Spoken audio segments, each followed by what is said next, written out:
Area Sarad. I'm a professor of mechanical engineering at MIT.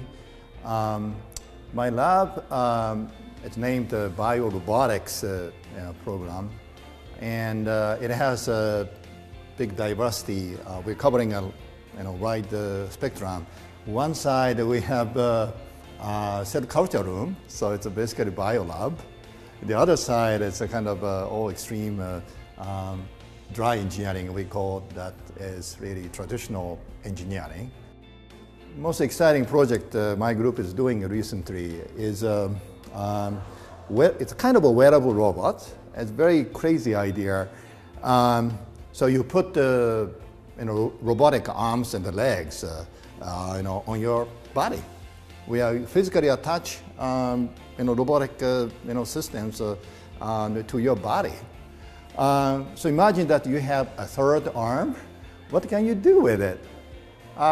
Someone said that well, I can just ask the robot to hold some object, and while holding it, I can do something else. And imagine that how convenient if you have a third arm. And this is not a scientific fiction. Yeah, it is feasible, and we built a kind of a wearable robot to put a third arm and a fourth leg to your body.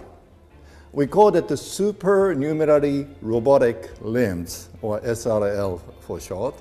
But it is kind of natural extensions of our ability, so that you can do more complex jobs by yourself.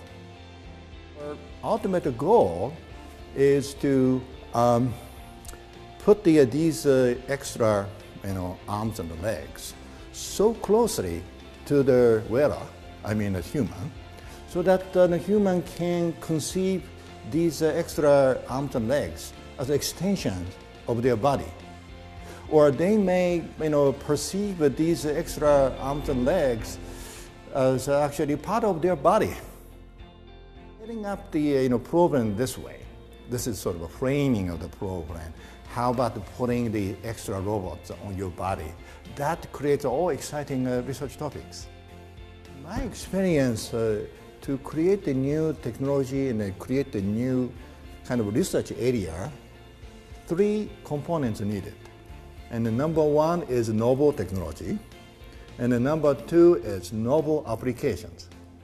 And the number 3 is a little hard to explain, and maybe some novel theory.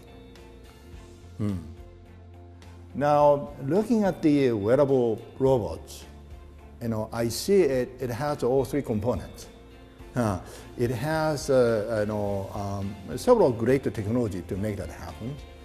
And we have a long list of potential big applications, as I described. And the third item is also important. It has some profound issues.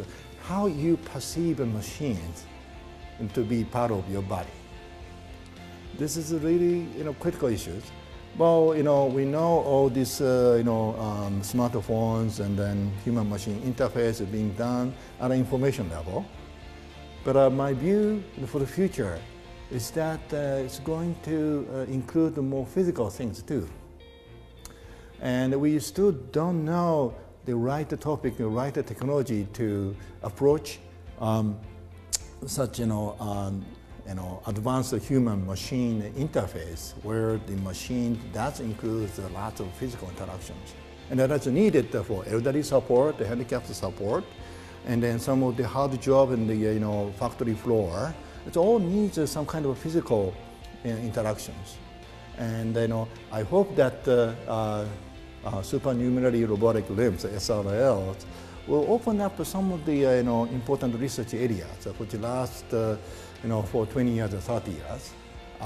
During that time, we may make some breakthroughs. Some of them will be immediately commercializable and create some kind of support from the market, and that's fed back to the research community, and then we develop the next version. So I think kind of interactions with the market, with the industry, it's really essential to let this kind of area to grow.